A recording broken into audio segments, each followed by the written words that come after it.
الحمدللہ والصلاة والسلام علی رسول اللہ۔ کیا زلزلہ آنے پر کوئی مخصوص دعا ہے؟ سوال کیا گیا ہے جس وقت زلزلہ آئے تو کون سی دعا پڑھی جائے؟ الجواب بعون اللہ سبحانہ وتعالی۔ زلزلہ اللہ رب العزت کی اس کائنات میں بہت بڑی نشانی ہے۔ اللہ تعالیٰ اس میں اپنے بندوں کو یاد دہانی یا ڈرانے یا سزا دینے کے لیے مبتلا کرتا ہے۔ انسان کو چاہیے کہ جب زلزلہ آئے تو بارگاہ الہی میں اپنی کمزوری، ناتوانی، عاجزی اور لاچاری کا اظہار کرے۔ اللہ رب العزت سے گڑ گڑا کر دعا مانگے کہ زلزلے کی اس کیفیت کو سب لوگوں سے دور فرما دے۔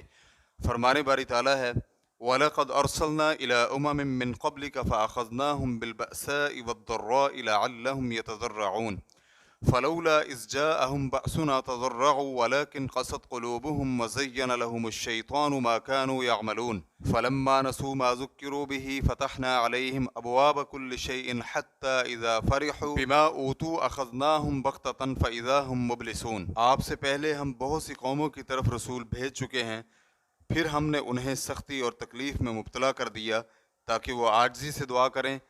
پھر جب ان پر ہماری طرف سے تکلیف آئی تو وہ کیوں نہ گڑ گڑائے، لیکن ان کے دل تو اور سخت ہو گئے، اور جو کرتوت وہ کر رہے تھے شیطان نے انہیں وہی کام خوبصورت بنا کر دکھا دیے۔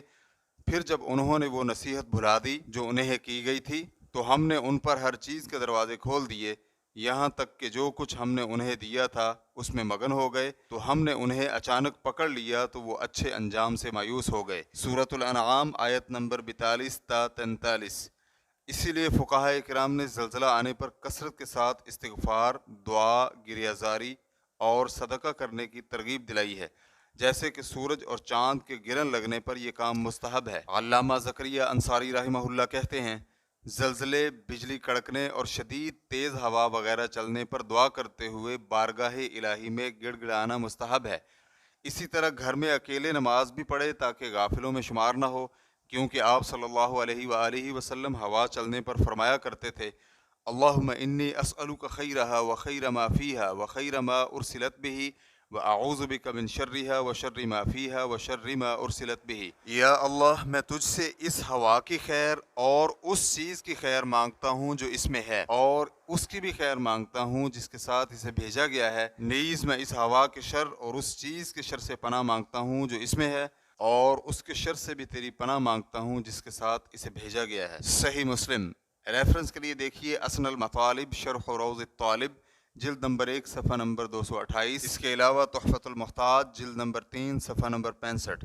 لیکن ہمارے علم کے مطابق ایسی کوئی دلیل نہیں ہے کہ زلزلے کے وقت کسی مخصوص دعا یا ذکر کا کرنا نبی علیہ الصلاۃ والسلام سے ثابت ہو۔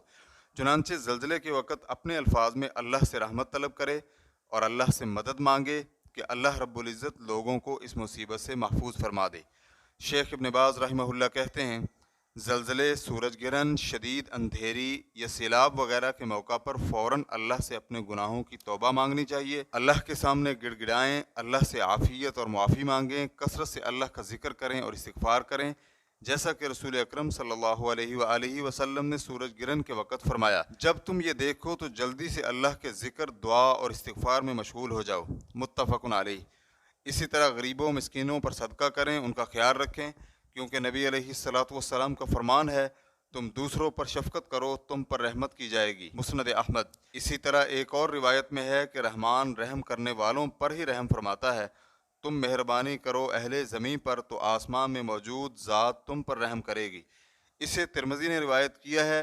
اسی طرح نبی علیہ الصلاۃ والسلام کا فرمان ہے جو رحم نہیں کرتا اس پر بھی رحم نہیں کیا جاتا۔ ریفرنس کے لیے دیکھیے صحیح بخاری۔ اسی طرح عمر بن عبدالعزیز رحمہ اللہ سے مروی ہے جب زلزلہ آتا تو وہ اپنے گورنروں کے پاس مراسلہ لکھ کر بھیجتے کہ صدقہ کریں۔ ہمہ قسم کی برائی سے سلامتی اور عافیت کا ایک ذریعہ یہ بھی ہے کہ ارباب اقتدار فوری طور پر شریعت سے منحرف لوگوں کو روکیں اور انہیں حق بات پر چلنے کی تلقین کریں اور ان کے متعلق شریعت الہی کے مطابق فیصلہ کریں، نیکی کا حکم دیں اور برائی سے روکیں، جیسے کہ اللہ رب العزت کا فرمان ہے والمؤمنون والمؤمنات بعضهم اولیاء بعض یأمرون بالمعروف وینہون عن المنکر ویقیمون الصلاة ویؤتون الزکاة ویطیعون اللہ ورسولہ اولئک سیرحمهم اللہ ان اللہ عزیز حکیم۔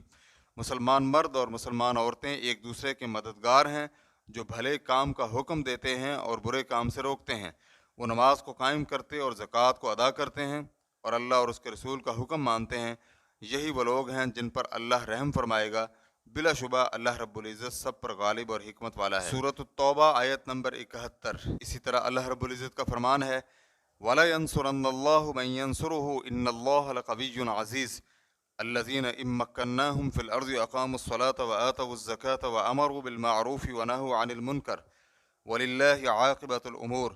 اور اللہ ایسے لوگوں کی ضرور مدد کرتا ہے جو اس کی مدد کرتے ہیں، اللہ یقیناً بڑا طاقتور اور سب پر غالب ہے۔